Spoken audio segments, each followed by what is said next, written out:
Oh, I stopped it there because somebody had phoned me. Somebody had was phoning me on the screen, so I stopped. Anyway, so I was trying to get to a point of when I called somebody a dickhead, Paul, dickhead earlier. I didn't mean he was a dickhead. What I meant was the reason he was a dickhead, and back to my original point a second ago was. You don't have control of the TV, right? In hospital, they take away the remote control. So the reason he's a dickhead is because he always wanted, when he got the remote, all he wanted to do was watch BBC 24-hour news. That will drive you fucking insane because the last thing you need to know about when you're locked in a fucking cell or a room or a fucking wing or whatever you want to call it, right? Hospital wing, hospital room, cell, bedroom.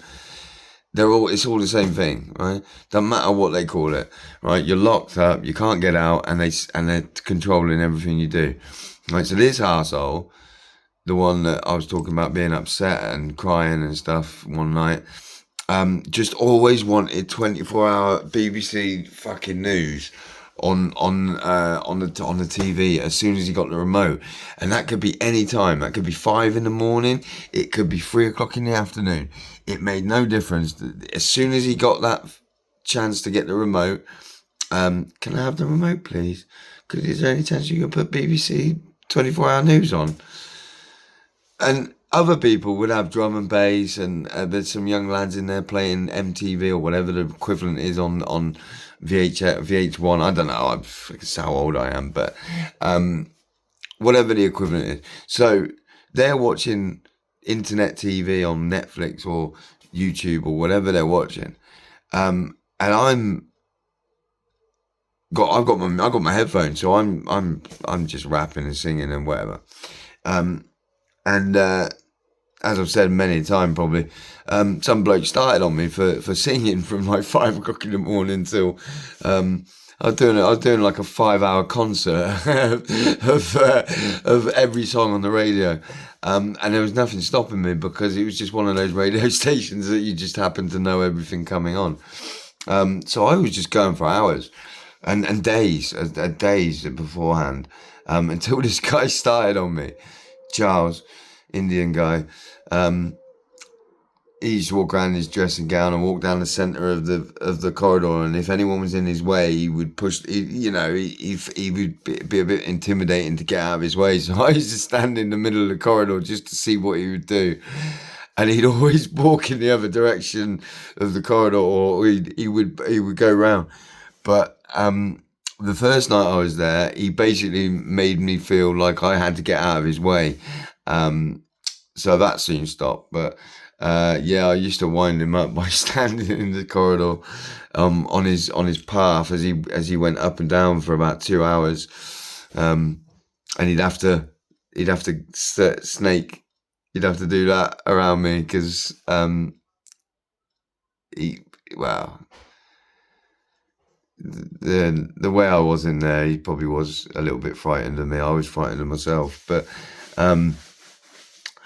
he he had a go at me. He goes, "Do you have to fucking sing all day, every day?" I was like, "Fuck off" or whatever. And then I ended up putting my fists up, and people jumped in to stop the fucking fight. But I went about to punch somebody, and they've got solitary confinement in hospital, and it's where they inject you with a fucking needle and lock you up in a room and tie you up as well. They'll tie you up for their own protection, but it's not their protection that they're worried about. It's your protection, right? Because they can't harm you. They've got to stop themselves from getting angry at you for hurting them, right? And that's the thing about security guards and mental health professionals that are doing carers jobs. They're all big, bastard fucking men, right? They're all big, burly men.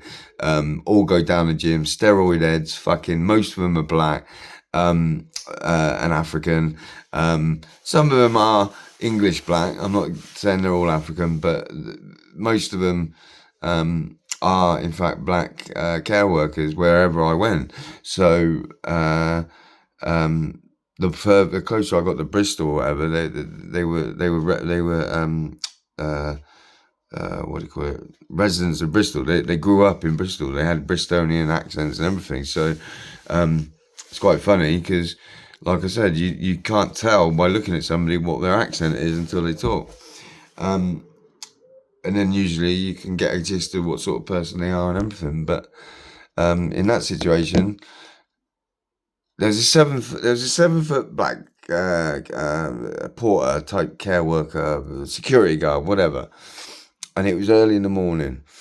And I'd get my towels, I'd get my toilet rolls, and I'd get my shower gels, and I'd get it all in the morning when the morning staff were on, right? But this time I decided I needed toilet roll. I had loads in my room, but I just wanted to get my stuff. It was my routine. I wanted to carry on, and this bloke wanted to stop my routine.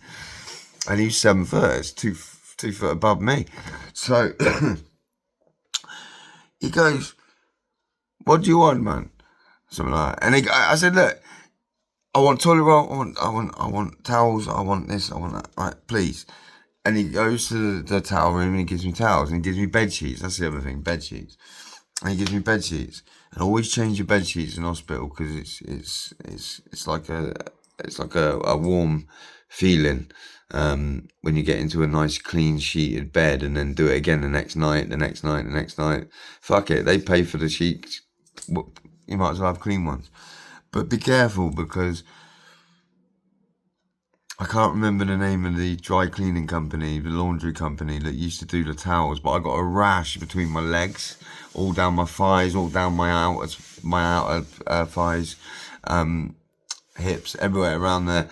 I got a rash from what I can only describe as feces that was on the towel, stained after it had come back washed. Right, so I was in one hospital, I got a rash. I went to the next one, I left, I finally got rid of it about 2 months later. I had to have ointment, pills, cream, fucking all sorts while I was in there. Got a hernia, got fucking all sorts. So, yeah, this 7 foot guy gives me the towels, walks past the toilet roll, the toilet roll cupboard, and just starts walking away. And I said, "Wait, toilet roll?" He went, "In a minute, man." I said, "No fucking in a minute, now." I said, "The cupboard's there, you just walk past it." He went, "It's okay, in a minute." I said, "Mate, take off your fucking jumper." I walked straight up to him, right up to him like this. I was like this. And I said to him, "Take off your fucking jumper." And he looked at me and went, "What?" I went, "Take off your fucking jumper. I'm going to wipe my fucking ass with it." And he was, he didn't know what to think. And this other guy, this Bristolian, this is what I'm saying, this other Rastafarian Bristolian guy, there was a couple in there, they're all good blokes. He goes, I can't remember his name now, but he goes, "What do you want, mate?" And I said, "Fucking toilet roll, mate. I want to have a shit." And he said, "Yeah." Went in the cupboard, gave me 2 toilets. There you go, man. And I went, "See, that's a real man." I said it to the African. I said to him, "That's a real man right there." He didn't try and take control of me. He treated me as a man, as a human being. I may be a patient, but I'm still human. I may be poor, but I'm still rich in love and rich in fucking happiness, right? So, I have a lot to offer as a person, right? So I don't like being treated like a piece of shit, right? And this guy was treating me like a piece of shit, so I stood up to him. But he didn't expect that, because that was like switch. I just switched on him. And I was about to knock him to the floor and take his jacket off him. That's how I was raging. Just to prove a point to the rest of the fucking people in there that you can't treat people like that, because you'll get hurt, right? Just like the homeless guy in the outlet village one day, the security were escorting him out because he left his bag outside. I think he went looking for a toilet, or I don't think he went toilet. I think he actually went shopping. He looked like he went in to buy something. He probably had loads of money, but he was looking homeless because he had a big rucksack on his back. And I said but the security said to me, "Is that your bag out there?" And I was charging my phone on the charger point, and I went, Do I look fucking homeless to you? And this bloke took offence, this old fella. And he said, I'm not fucking homeless, as he's being escorted out.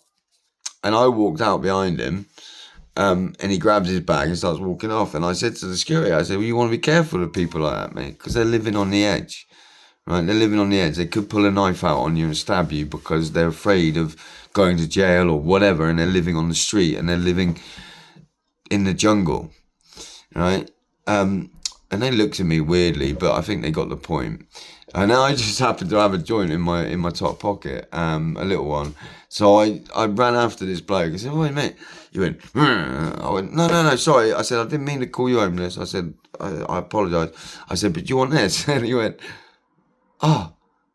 I said, mate, you can have it. I've got another one in my pocket. I said, you can have this. Go and smoke it and be at peace, right? Because he was angry. But he was angry at me for calling him homeless, not the fucking security for throwing him out. So I had to make friends with this bloke because I didn't want to be walking down the street getting stabbed in the back. So I gave him this joint. I can't remember his name now. But he said to me, he said, and I only had about 30 seconds with him, but he told me his daughter had died recently, and that he'd been forced into the lifestyle of what he was doing, and that was living day to day with a bag on his back. A big rucksack, and it just made me think, maybe he lost his wife, maybe he lost his daughter as well, maybe he didn't have a son, maybe his son doesn't talk to him. You know, everybody's got a story, everybody's got some kind of history, and you've got to accept that you can't go up to people, strangers, and just start being you.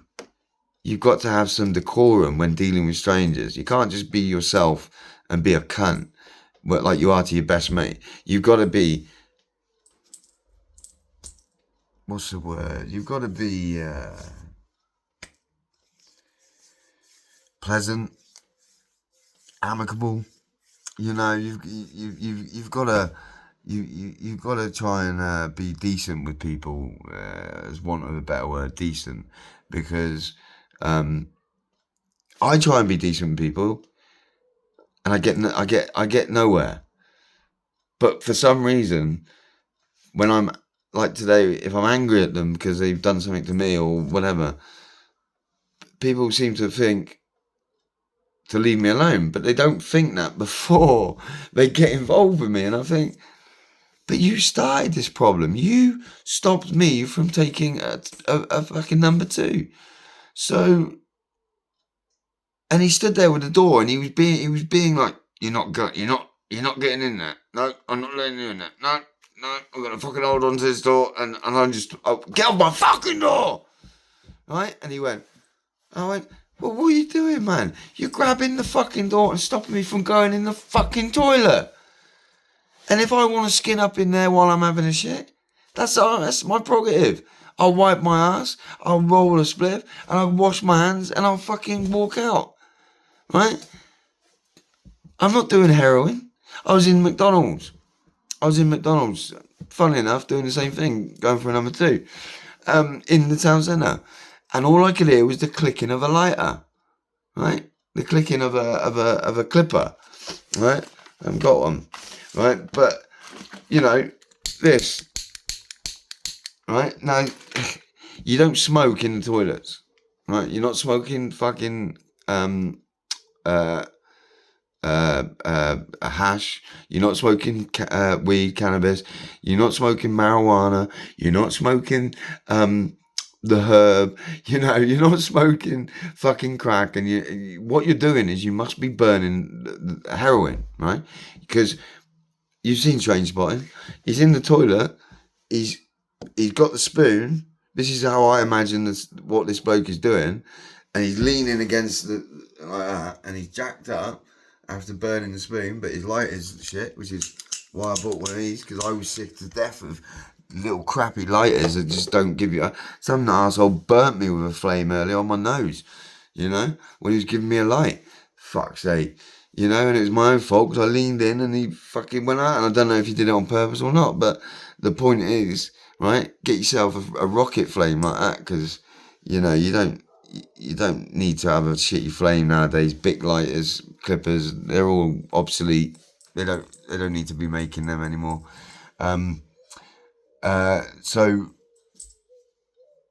yeah, but people have got to understand that, you know, strangers are strangers. You don't know them. Don't get involved with them.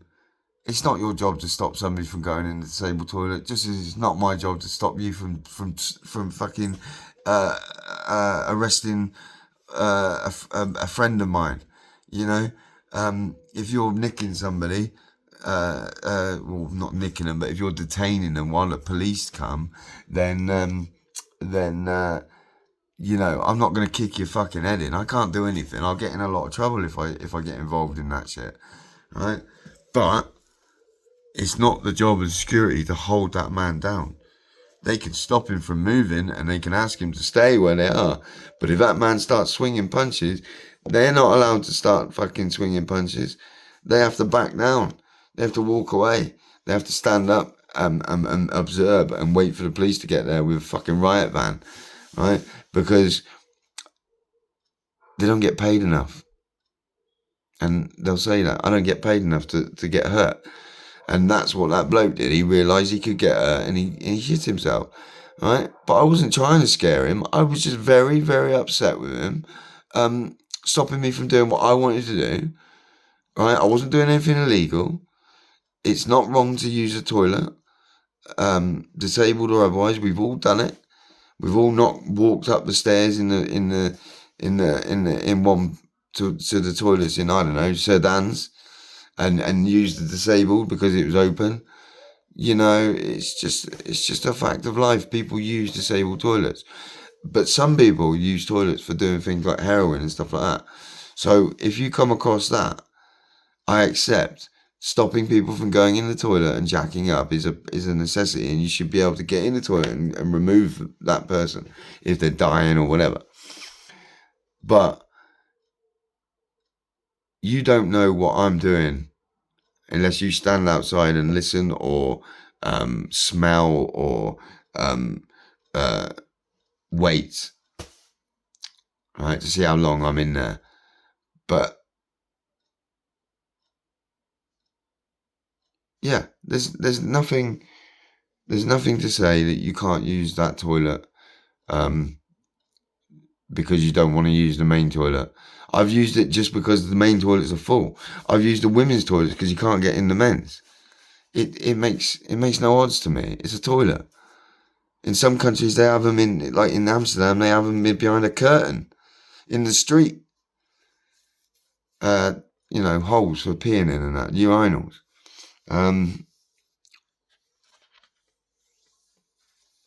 Yeah, it's a fact of life. It's a way of life to people in other countries, right? Is being able to just use facilities because it's illegal to shit on the street. It's illegal to piss against a wall, right? And I don't know why you can't relieve yourself in a bush, right? That's nature, right? That is just pure nature. I'm not exposing myself to children. All I'm doing is relieving myself of urine. So I should be allowed to use any means of urinating or excrementing shit, right? Because otherwise I'm going to defecate on the street, right? And so far I've never done that. I know people who have, and I know people that have done it quite regularly. Not in the centre of town, right? But, you know, round in an alley or whatever. I can't do that. I've got to be able to wipe my ass, you know. And a leaf doesn't do it for me. So there are people out there that defecate and piss and shit all over the place. But that's because they don't provide toilets. Right? I have to go into a pub. The pub then frowns on me because I'm not buying a drink. Right? Luckily, you've got pubs like Weatherspoons who don't the staff don't care about the regulars coming in and out and whatever. They're just there to work, right? They don't care that people come off the street and use the toilet and then and leave. They don't care that you're going to drink coffee for 5 hours and pay for one, right? All they care about is they're paying their bills at the end of the week. But then I went into another pub and they're another Wetherspoons, and then they bar me because I'm complaining about the shit fucking food that they've made me. But I was paying for that. You know, I hate to think it, but if I was a celebrity and I was a YouTube celebrity or whatever the equivalent of that shit is, right? I would generally think people would treat me better because I'm paying money. But then I think, fuck that. It doesn't matter whether I'm a celebrity on YouTube or whether I'm a bricklayer. All I want to do is go out and pay for a nice meal because I don't want to cook the fucking shit on my own. I want to sit in a busy restaurant and eat a meal that someone has prepared for me because I paid dollar. I paid paper. So anyway, getting banned from there, you know? All because you could complain about some gristle on some meat. They didn't like the way I complained. Well, I didn't like your attitude to my complaint. I thought it was pretty disgusting about how you handled the complaint. Regardless of how disgruntled I might be as a customer, I'm entitled to be a little bit irate. And if I want to fucking swear, I'll swear, right? Because it's an actual known fact, right, that intelligent people swear. Don't know where I heard that from, but it's a known fact that intelligent people swear. Why? Because they don't want to search for the word to describe what they're talking about. So they say, shit, fucking, whatever. So, if I swear a lot, does that not mean I'm intelligent? Because that's what I've been led to believe. It's intelligent people use profanity, right? But am I intelligent? I don't know. I seem to have got myself in a lot of scrapes over the years that would basically indicate non-intelligence. Yeah, non-intelligence. I think if you heard all these stories in the pub, you find them funny, but sometimes when you're still in front of a judge telling them, they're not that funny. They can actually be very, very, very off-putting when you hear the story of the comments, the way the conversation went, the profanity, the swear words that you use during the conversation or during the conflict or whatever. Fuck you, you fucking cunt is not a good way to look in court. And if you keep repeatedly saying it, the first time you hear it, you go, shit, they said that word they said cunt in court. And then they say it again. Yeah, you fucking go, no, not again. The judge heard it twice. And then they'll say it again and you just think, I give up all hope. I was trying to be a bit reserved and think that this was a PG parental guidance hearing, but it's not. It's an 18 hearing. It's an 18 hearing. It's real fucking shit. When a judge tells you, well, he told me if I saw you again, I'll put you in prison. I went back and he put me in prison. So that's one. It's another thing when they tell you if you don't stop your behaviour, you're gonna, you're gonna get community service or a custodial sentence. And of course, the next time it happens, which is also a comical story, I end up getting time. Not a lot of time, but enough for me to realise I don't want to do it anymore. And it changed my life. Just like when I prayed, not well, like, not just once, but, just the other day, right? I'm not even sure if I told this story on video, but the other day I was in despair, and I prayed before I went to sleep. I fell asleep, and I prayed for help. God help me. And well, he did help me. He gave me the answer to my dilemma, which is, how do I get out of this situation of being poor and not being able to sell my channel and not making money, and all these things that are going on in my life. So I wake up on the sofa with cramp. Now, I usually get cramp like this when I stretch my leg, or normally in the past during sexual intercourse. So I'm hopping around on one leg, trying to push the cramp out of my calf. And then I got cramp in the other leg, in the left leg, I think it was. And at that point, I literally just fell towards the TV. And I put a fucking hole straight through the TV. And this is like the second TV that I've had in 4 years. The last one got damaged by people trying to throw me out of the property. Never replaced it. So when I got this one to replace that, I looked after it. I didn't even take the plastic off. It still got the plastic on it. And I fell straight into this TV, and it was like God walked into my room. He said, "You want fucking out? I'll give you fucking out." Right? And he literally booted my fucking TV.